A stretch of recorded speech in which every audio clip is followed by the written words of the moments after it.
जाना है या घर वापस भी जाना है तो आपने अपनी बॉडी को नीट एंड क्लीन रखना है। बॉडी को नीट एंड क्लीन कैसे रखते हैं? अपना नहा कर अच्छे तरीके से ब्रश करके अपना कंघा करना है और अच्छे अच्छे कपड़े भी पहनने हैं और डेली बेसिस पे आप लोगों ने अपनी बॉडी को प्रॉपर क्लीन करना होता है, ठीक है। उसके बाद आप लोगों ने क्या करना है कि जो खाना हम खाते हैं, मतलब हमारी फूड हाइजीन होनी चाहिए, वो खाना साफ सुथरे बर्तन में खाना भी चाहिए और खाना भी अच्छे तरीके से धोकर, हाथ धोकर आप लोगों ने खाना है। गंदे हाथों से खाना नहीं खाना और खाना खाने के बाद भी आप लोगों ने हाथ धोने होते हैं और साफ सुथरा आप लोगों ने खाना खाना है, उसको गंदा करके नहीं खाना, ठीक है। और स्लीप हाइजीन में क्या होगा कि जब आप सोने के लिए जाते हैं तो आप लोगों ने ब्रश करने के बाद अपने आप को अच्छे तरीके से साफ करके और अपना बिस्तर भी साफ करके सोना है। अपने गंदे से बिस्तर पे आप लोगों ने डेली नहीं सोना ताकि आप लोग बीमार ना हो। उसके बाद कफिंग एंड स्नीजिंग हाइजीन का मतलब क्या है कि जब आपको खांसी आती है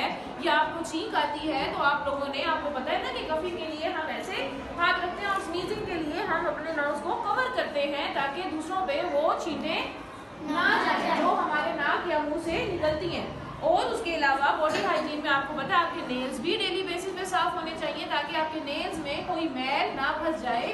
और जब आप लोग अपने नेल को अपने फेस के करीब या अपने मुंह के करीब लाते हैं तो वो जर्म्स आपके मुंह में या किसी भी बॉडी को टच ना कर सकें। उसके बाद डेंटल हेल्थ, ये भी बॉडी क्लीन का ही एक पार्ट है कि आप लोगों ने डेली सुबह उठते ही ब्रश भी करना है और रात को सोने से पहले भी ब्रश करके सोना है ताकि हम लोग रात को जो सारे दिन का खाना खा लेते हैं वो हमारे दांतों पे एक लेयर सी ना बन जाए। उसके बाद टॉयलेट हाइजीन का मतलब कि आप में से हर बच्चे को बेटा ये पता होना चाहिए कि टॉयलेट को यूज करने के बाद आप लोगों ने अपने आप को कैसे साफ करना है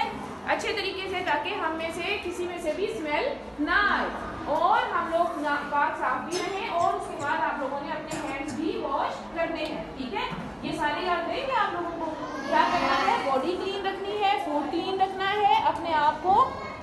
हर वक्त पाक साफ रखना है, अपने खाने को भी साफ रखना है और आपने छींकना और खांसना कैसे है, अपने नेल्स को भी साफ रखना है और नेल बाइटिंग नहीं करनी,